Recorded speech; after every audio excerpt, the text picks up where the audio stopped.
пазарот. Колку во проценти е? Како го следите пазарот? Да. Колку се покачени? Двојно, тројно, колку ли се покачени цените на становите?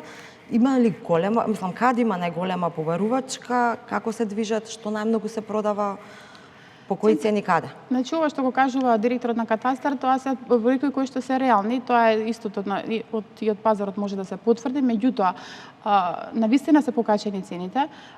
Зошто тоа оди во недоглед, значи зошто не може да се стопира или да се намали? Прво, инфлацијата има навистина сериозно влијание, меѓутоа, кога се продаваат парцелите од страна на физичките лица за инвеститорите, качен е процентот кој што го побаруваат од инвеститорите.